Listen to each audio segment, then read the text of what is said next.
This week, state lawmakers got an update on efforts to battle the opioid epidemic. For Price is the chairman of the House Select Committee on Opioids and Substance Abuse, and he is here with details on the update. Good morning. Good morning. Tell us a little bit about the update that you got in the crisis that not only Texas but the rest of the country is facing.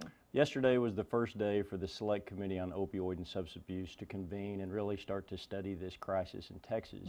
As we know, the president has declared this epidemic a national public health crisis, and Texas is not immune from that. We've got, thousands of Texans addicted to opioids. We see deaths occurring daily across the state and across the country.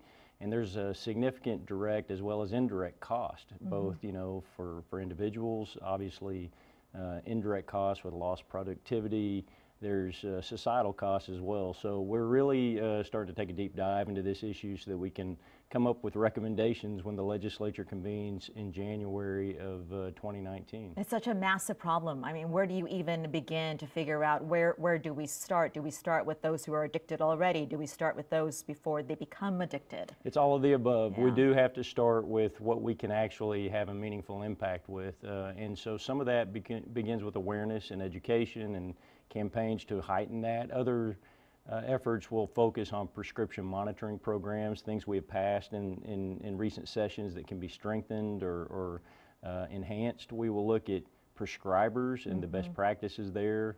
And often we need to also look at just the availability of these drugs. I mean, we have take-back programs across the country and certainly across Texas that are very effective, but we want to make sure that unused medication is disposed of correctly and that we have incentives to do that. And so we'll be looking at all those angles. Where does mental health play a role in this fight? One thing we heard yesterday in our hearing was that it's not just, prescribing a drug to help somebody overcome this epidemic or giving them counseling. It's both in many cases. We heard the gold standard yesterday is a medication-assisted treatment, but it has to be coupled with counseling, and it has to be coupled with an understanding that often some of these abuse situations or misuse situations are coupled with a mental illness.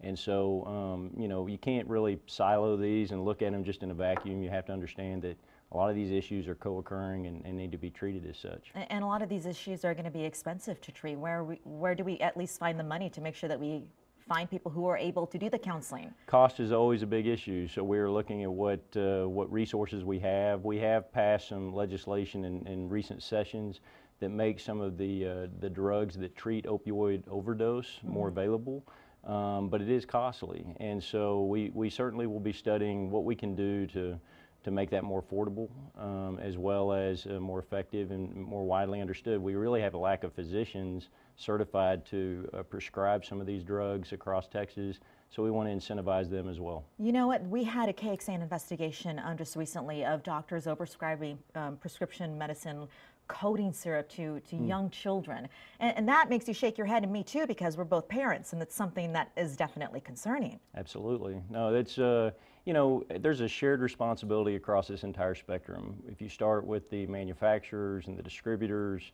the prescribers, the patients, I think that everybody can improve their behavior when it comes to this. We're much more aware of the dangers today than we were 10, 15 years ago. Right. So I think this is nothing brand new, but certainly some of the dangers, and with these new drugs, and when you couple an opioid with a benzodiazepine or with a muscle relaxer, we heard yesterday that was so dangerous, and I don't know that everybody was aware of that. So these are some of the issues we'll be delving more deeply into as we go forward. All right, we're so interested in coming up with some solutions that you come up with from the committee, so thank you for being here. I appreciate it very much.